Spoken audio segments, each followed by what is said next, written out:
Assalamu alaikum. Dans les Saintes Écritures, Babylone est le symbole de la confusion religieuse qui règne dans les temps actuels et la puissance qui veut s'imposer par la force sur les consciences des hommes. Des événements semblables à ceux qui se déroulèrent du temps de Nebuchadnezzar se répètent aujourd'hui et se feront encore dans l'avenir, mais en des manières différentes. Mais cela avant que Dieu n'instaure son royaume éternel. Nous aurons tous un rôle à jouer dans ce grand conflit. La montée du radicalisme religieux est aujourd'hui une réalité. Tuer au nom de Dieu, c'est triste. Nous avons vu les trois compagnons de Daniel, Anania, Michaël et Azaria, tenir tête au roi le plus puissant d'alors. Dans leur fermeté, ils n'avaient pas manqué de respect envers le roi. Quand l'ordre de les jeter au feu fut donné, ceux-là même qui les ont jetés au feu ont été consumés à l'entrée de la fournaise. Mais les trois jeunes Hébreux s'étaient retrouvés à l'intérieur de la fournaise en compagnie d'une quatrième personne, le Fils de Dieu. Ils y marchaient et causaient en disant « Quel est le Dieu qui vous délivrera de ma main ?» Nebuchadnezzar était loin d'imaginer ce qui allait se passer. Il avait oublié que là-haut dans les cieux, il y a le Dieu qui a créé le feu et qui peut anéantir toutes les propriétés du feu. Le Dieu qui se nomme Emmanuel est avec tous. Ces enfants en difficulté, le feu ne pouvait pas les consumer, il n'avait même pas pu toucher à un seul de ses cheveux.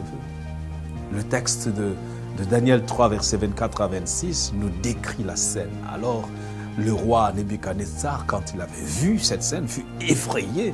Il s'est levé précipitamment, il a pris la parole, il a dit à ses conseillers, n'avons-nous pas jeté au milieu du feu trois personnes, trois hommes qui étaient liés? Ils répondirent au roi, certainement, c'est ce qui s'était passé. Il dit, mais bien je vois quatre hommes sans lien qui marchent au milieu du feu et qui n'ont point de mal.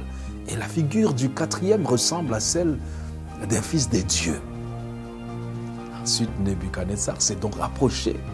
Et à l'entrée là de la fournaise, il a dit à Shadrach et Meshach, Abednego, serviteurs du Dieu suprême, sortez et venez. Et Shadrach, Meshach et Abednego sortirent du milieu du feu.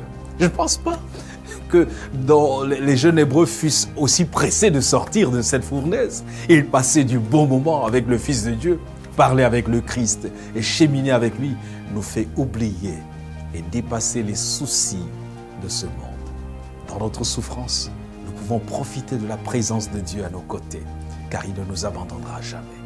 C'est ainsi que Dieu va confondre nos adversaires, ceux qui ont creusé des fosses pour que nous y tombions, ceux qui ont joué au piège, ceux qui ont placé des pots de banane sur notre route afin que nous glissions et tombions, ceux qui ont comploté contre nos enfants et notre famille seront dans la confusion la plus totale.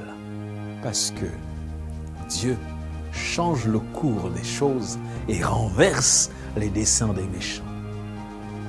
Nous allons extraire 4 grandes leçons de cette expérience et même 5 qui peuvent accompagner les chrétiens dans ce monde hostile. La première application que nous pouvons tirer de cette histoire est de rester sans crainte dans la fournaise. Dans un monde où la pression se fait forte et elle est intense pour compromettre nos convictions, restons fermes comme ces fidèles Hébreux, sachant que Dieu est avec nous, même au milieu des épreuves les plus ardentes. La deuxième leçon que nous pouvons retenir est celle de ne pas se conformer aux idoles du monde. Oui, les Chaldéens qui étaient jaloux de la fidélité des Hébreux à Dieu les ont accusés devant le roi. De même, le monde peut parfois nous inciter à nous conformer à ses valeurs et à ses idoles. Mais comme chrétiens, nous devons rester fermes dans notre adoration du vrai Dieu et ne pas nous laisser entraîner dans des compromis.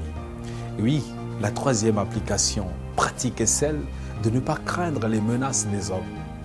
Même lorsque les Chaldéens ont menacé les Hébreux de les jeter dans la fournaise ardente, ils ont répondu avec une foi inébranlable.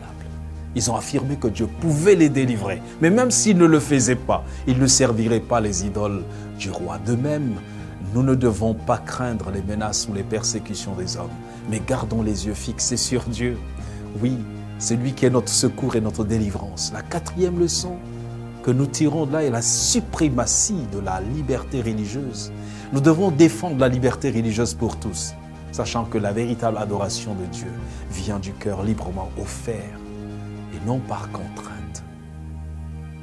Oui, ils avaient le droit peut-être d'inviter le peuple à adorer Dieu, mais Nebuchadnezzar n'avait pas le droit d'obliger le peuple à adorer le vrai Dieu et l'unique comme il le fit.